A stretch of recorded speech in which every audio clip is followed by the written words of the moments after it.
Avec cet après-midi une expédition autour d'une meute de requins, un spectacle de danse consacré au pôle et puis un hors-série sur l'intelligence artificielle. Sujet du club avec vos messages, toutes vos questions, franceinter.fr et le mot-clé l'attaque pour nous rejoindre. Laurent Balesta, on va commencer avec vous parce que vous allez filer juste après votre intervention au salon de la plongée sous-marine. C'est en ce moment, tout le week-end à la porte de Versailles. Vous allez tenir une conférence, c'est ça? Oui, tout à l'heure à 3h. Oui. Et sur quel thème? Rien à voir avec les requins, un animal beaucoup plus calme et plus lent, le limule. Le limule, cet arthropode qui n'a pas évolué depuis des millions d'années et que je suis allé rencontrer cette année aux Philippines dans des eaux très troubles. Et je me suis surtout aperçu qu'on personne n'avait fait un travail de photographie digne de cet animal. Enfin, en tout cas, qui méritait mieux, c'est ce que vous voulez dire. Mieux, vraiment. Alors, c'était bien parce que du coup, j'avais un beau sujet à traiter que les autres n'avaient pas traité avant. Donc, votre rencontre avec les limules, c'est tout à l'heure à 15h au salon. C'est beaucoup plus calme que les 700 requins de Fakarava. Alors, vous êtes biologiste marin et photographe et donc avec Luc Maresco, qui est également avec nous, qui est réalisateur. Vous venez nous parler de ce documentaire, donc 700 requins dans la nuit, qui sort en DVD. Ce sera le 5 février prochain chez Arte Éditions. Je crois qu'on peut déjà voir des images sur le site d'Arte. Film époustouflant qui raconte donc cette expédition que vous avez menée en Polynésie, qui a duré 4 ans. C'est 4 années pour arriver justement à filmer quasiment une seule nuit de rencontre. On y est même retourné cette année, ça fait 5. Ouais. mais il fallait ça. Il fallait ça d'abord pour... La première année, on était dans la sidération. On bouge pas. On est devant un truc qu'on découvre. C'est monumental, ça nous dépasse complètement. Et on ne sait pas si on peut s'approcher. On ne sait pas comment le filmer. On ne sait pas comment l'éclairer. On comprend pas comment ils agissent. Mais évidemment c'est fascinant et à chaque année on franchit une petite étape et d'abord celle de se sentir à l'aise au milieu de cette meute de requins, le jour où on comprend que c'est impressionnant mais que ce n'est pas risqué réellement. Et à partir de là il faut mettre cette idée, le retranscrire dans le comportement. C'est ça. Et puis petit à petit au final, on était vraiment au milieu de cette meute, en pleine chasse, à se faire bousculer, mais on n'était que des obstacles. Alors quand ça bouscule bien, parce qu'on le voit sur les images, mais c'est vraiment... quelques points de suture même, mais c'est des bousculades, voilà, c'est comme quand on est au milieu d'une foule humaine. Ouais. Ça, vous n'êtes pas une proie, vous êtes un obstacle plutôt on n'est pas des proies pour les animaux. On les inquiète un peu. D'ailleurs, le jour, quand ils sont pas en phase de chasse, on n'arrive pas à les approcher. Ils s'écartent à notre arrivée, on les inquiète plutôt. Et ils sont plutôt dans cette attitude, tant pis. Ils sont là, tant pis pour eux. Parce qu'ils savent qu'ils ont seulement la nuit pour se nourrir, qu'au petit matin, la plupart d'entre eux auront rien mangé, de toute façon.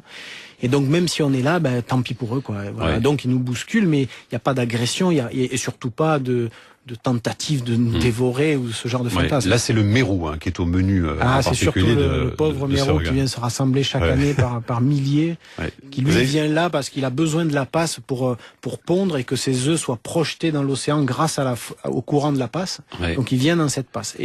Et c'est l'embuscade parfaite, quoi. Alors justement, avant de discuter avec Luc Maresco, qui a filmé avec ses équipes justement cette rencontre extraordinaire, expliquez-nous d'un point de vue géologique ce qu'est une passe, parce que vous l'expliquez dans le documentaire, c'est vraiment très intéressant, parce qu'on ne sait pas ce que c'est au fond. Alors, dans ces atolls polynésiens. Là. Visuellement, c'est très simple. On voit l'atoll, c'est cette couronne de corail. Vu du ciel, on voit juste une couronne. Et là, on voit les images. D'ailleurs, c'est extraordinaire, parce qu'un atoll, en fait, c'est une montagne. Ce qu'on voit, c'est le bord d'une montagne.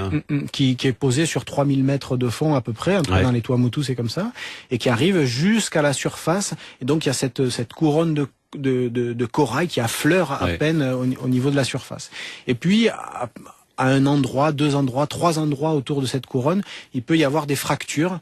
On appelle ça des passes. Ce sont des vallées en fait, des vallées sous-marines, qui sont souvent liées à d'anciens cours d'eau, d'anciens fleuves. Donc qui relient l'océan au lagon. Mais il faut pas oublier que le lagon, lui, c'est un peu l'empreinte d'une île volcanique qui était là au milieu il y a dans 70 millions d'années, c'est ça, 70 millions d'années.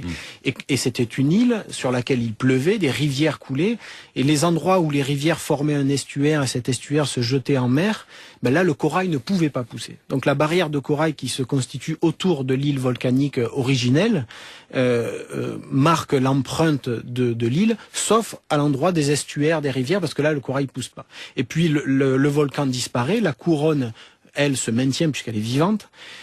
Et les passages, les passes, c'est la marque des anciens estuaires de ces fleuves. Ouais, et c'est un lieu privilégié justement pour la biodiversité marine. Oui, parce que aussi. c'est un flux permanent à cause des marées, courant rentrant, courant sortant. Et donc il y a un flux. Parce que quand on prend, si on analyse juste à un moment donné, on peut se dire que c'est des eaux pauvres, c'est des eaux très très claires. Il y a rien. Ouais. C'est limpide. Parce qu'il faut pas imaginer ça comme quelque chose de figé. C'est un flux nourricier permanent. Et là où le flux est le plus important, c'est évidemment dans les passes où le courant des marées entraîne ce flux et ce reflux permanent. Et donc c'est un hotspot pour les requins et les mérous. Ouais, les requins viennent s'y reposer le jour. Ils profitent de ce courant léger, ils se mettent à des endroits, et comme les oiseaux en formation, là, ils se mettent dans le courant, ils bougent pas, ils économisent de l'énergie, ils se reposent pour rentrer en scène à la nuit tombée. Luc Maresco. Du coup, on pourrait imaginer que ça se passe pareil dans toutes les passes, mais en fait, c'est aussi c'est ce que le biologiste Laurent Balessa m'a appris, mais c'est aussi parce que la force du courant dans cette passe-là, est en même temps assez forte pour attirer les requins qui viennent se reposer à l'étal dans le courant, et en même temps assez faible pour que le corail puisse se développer, parce que on est allé visiter d'autres passes et le courant est tellement fort que tout est érodé. Ouais. Alors justement, là, c'est un miracle de la nature de Polynésie. Un lieu tout à fait particulier et un rassemblement tout à fait inédit au monde. C'est-à-dire cette concentration de poissons là, de mérous ou de requins, on le voit nulle part ailleurs. On les a comptés plusieurs fois par semaine, on les comptait chaque année. Il y a 705 requins. Ouais, c'est le chiffre maximum. Ça c'était le chiffre maximum. Il y a eu des comptages à 300 aussi. Et 18 000 mérous. Et 18 000 mérous, ça c'est plus compliqué à compter. Ouais, j'imagine. Mais évidemment, autant les requins, on les a comptés un par un facilement, puisque le jour ils bougent pas, ils sont plutôt immobiles. Il suffit de traverser le mur que forment ces requins pour les compter. Ouais. Les mérous, c'est une extrapolation. On compte dans des couloirs de 5 mètres de large sur 200 mètres de long, et ensuite on cartographie toute la passe. On sait la zone où sont présents les mérous et on multiplie. Voilà. Alors, Luc Maresco, justement, vous avez réalisé ce film 700 requins dans la nuit, là, qui va sortir en DVD. Vous avez beaucoup travaillé pour Ushuaïa avec Nicolas Hulot. Est-ce que vous aviez déjà plongé parmi les requins à l'époque d'Ushuaïa ou pas? Alors oui, on avait plongé avec les requins blancs. Enfin, en l'occurrence, les équipes avaient plongé avec les requins blancs. Mais c'était en Afrique du Sud, donc les plongeurs se protégeaient par le kelp. Ouais. C'est une sorte de grande laminaire d'algues. Et en fait, les requins blancs ont du mal n'osent pas rentrer dans ces parties-là. Et donc, du coup, en tant que plongeur, on était sans cage. Et du coup, on peut observer le requin blanc en étant à l'orée de la forêt d'algues. Voilà. Là, c'était pas du tout le cas. Vous étiez. Mais moi, là, je l'ai regardé en surface d'en haut. Ouais. Voilà. Donc là, mais là, en fait, c'est Laurent qui m'a convaincu. C'est-à-dire que, en fait, Laurent m'avait proposé de partir avec lui sur certaines expés. Le problème de Laurent, c'est que, en fait, c'est soit une plongée à 180 mètres. Donc là, il faut être un très bon plongeur. Voilà, donc il faut être très bon plongeur. Soit c'est une plongée avec des crocodiles, soit c'est une plongée qui dure 24 heures. Et moi, en tant que réalisateur, j'aime bien être sur le terrain et vivre la matière. Donc à chaque fois, c'était je vais pas trop pouvoir te suivre. Et là, il me dit mais là tu peux venir, c'est juste à 30 mètres. Ouais. Et voilà, j'ai un petit niveau de plongée, mais qui me permet de faire ça. Et donc j'y suis allé. Et c'est vrai qu'au départ, quand on prend l'avion et qu'on a ses bagages et ses caméras, on sait pas trop si on va y aller. Puis on dit, je regarderai les images en surface.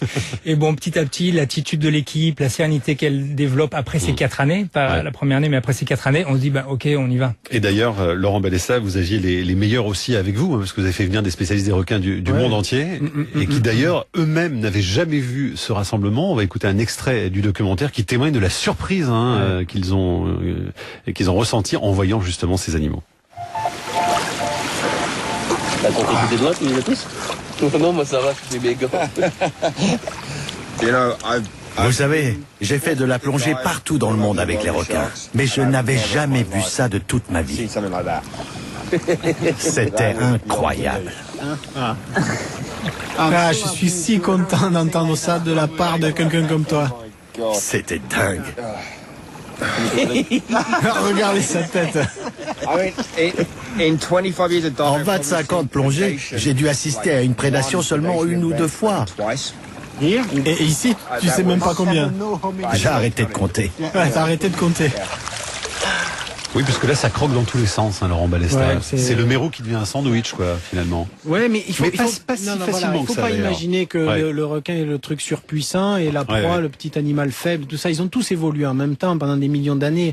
Les proies sont pas si vulnérables que ça du tout. Les requins sont pas si redoutables. Et pas si doués que ça, d'ailleurs, Non, pour quand capturer. ils chassent seuls, ils font 100% d'échecs quasiment. Ouais, c'est ça. Quand ils chassent seuls. Après, le principe de cette meute, de cette chasse plus ou moins coordonnée, consciemment, inconsciemment, peu importe, fait que leurs statistiques montent. Elles montent énormément puisque elles sont supérieures à une meute de loups. Ou à la réussite d'une meute de loups. Sachant que les loups, après, il y a un vrai partage de la proie avec des priorités, chef de meute, machin. On est des mammifères très... Là, non. La coopération s'arrête au moment où il y a la prise, et là c'est de la pure compétition derrière. Ouais, il y a une question de François Benaïm justement pour vous. Et justement, comment ils communiquent entre eux? Est-ce qu'ils ont des signes ils s'entraident dans la chasse? Ouais, mais c'est très instinctif. Il y a pas de communication. On avait des acousticiens, mais on n'a jamais, nous et avant nous les autres chercheurs, jamais entendu le son d'un requin. A priori, les requins n'émettent pas de son. Et plus encore, ils ont une peau qui fait qu'il n'y a même pas le bruit des turbulences dans l'eau. Ces écailles dermiques en émail font que autant un banc de poissons qui démarre, quand on est un plongeur se retourne quand un banc de poissons démarre. On l'entend vraiment comme n'importe quel troupeau de terrestres presque qui démarre. Il y a un bruit qui se passe. Un requin qui démarre, c'est parfaitement silencieux. Donc non, il n'y a pas de communication sonore. Maintenant, ils ont tous leurs organes sensoriels. Et puis, il y a un effet de binôme. Ça a été une des choses qu'on a mis en évidence. Au milieu de la meute, il y a des paires de requins qui se forment, qui restent ensemble le temps d'une nuit, et où l'un va servir de rabatteur à l'autre. Ouais. Ça, vous avez pu le voir aussi avec les émetteurs que vous avez posés, parce que ça fait aussi partie du documentaire. C'est tout ce travail de pouvoir poser à l'intérieur du requin, justement, dans l'abdomen, des balises, des petites puces électroniques pour les suivre ensuite. Luc Maresco, c'était quoi la difficulté finalement pour les équipes, là, pour filmer 700 requins comme ça, au milieu vraiment de la meute? Déjà, il y avait une super équipe. Yanis, qu'on a entendu là dans l'extrait, il nous disait, c'est vrai que j'ai tourné 25 ans avec les équipes de National Geographic et BBC. Et il disait à l'équipe de Laurent, il disait, vous avez la meilleure équipe que j'ai jamais rencontrée en 25 ans. Donc on a pris des cadors, et la grosse difficulté, c'est que l'événement majeur, qui est la reproduction des mérous, se tient à un moment particulier, ça dure une demi-heure. Ouais. Et en fonction, il y a l'équinoxe le 21 juin, et en fonction de la pleine lune, suivant comment elle est calée, l'événement peut arriver à la pleine lune de mai ou arriver à la pleine lune de juin. Donc du coup, par sécurité, quand on fait un film, on dit bon ok les gars, on y va à la pleine lune de mai et on reste jusqu'à la pleine lune de juin.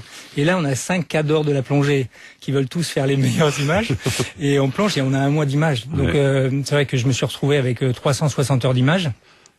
Et donc du coup après c'est un tri, c'est savoir qu'est-ce qui raconte le mieux cette histoire-là. En tout cas c'est probablement la première fois qu'on voit aussi de cette façon-là les requins, Laurent Balesta, avec aussi ce mouvement de la mâchoire qui vient happer la proie. Ça c'est hyper impressionnant. Ça c'est l'idée qu'on a eue la première année, 2014. Je me suis dit qu'est-ce qu'on peut faire de plus avec ces requins. Et j'ai dit il faut de l'ultra ralenti. Et je me souviens parce qu'en 2014 on n'avait pas des super moyens et on a attendu la fin de Roland Garros pour pouvoir récupérer une des caméras qui filme les balles sur la ligne, donc à très très très haute vitesse. Ouais. Et du coup on l'a eu à moindre frais parce que voilà on a attendu la fin de Roland Garros. Voilà. Et ça a permis de filmer justement les mouvements des requins. Filmer à 500 images, à 1000 images par seconde les attaques de requins. Ouais. Voilà, on va laisser vraiment aux auditeurs le soin de découvrir ce film avec tous les aspects évidemment biologie marine et puis tout l'aspect tournage aussi, parce qu'on voit vraiment comment vous avez travaillé avec un procédé de rail extraordinaire, une arche de caméra. Matrix. Voilà, pour voir vraiment absolument en 3D quasiment les requins tournoyer autour de vous. Ça s'appelle 700 requins dans la nuit, c'est un DVD qui sort le 5 février chez Arte Éditions. Et vous filez donc Laurent Balesta au salon de la plongée sous-marine. Et oui, parce qu'il y a le livre éponyme. Voilà, exactement, qui est sur le site de la Tête au Carré, et à 15h vous êtes là-bas donc pour une conférence. Donc vous filez, il vous reste 29 minutes pour arriver porte de Versailles. Ça devrait aller. Merci beaucoup. Allez, dans un instant, on parle d'un sujet qui vous aurait intéressé. On va parler des pôles aussi, mais du point de vue de la chorégraphie et de la danse. C'est un spectacle qui arrive.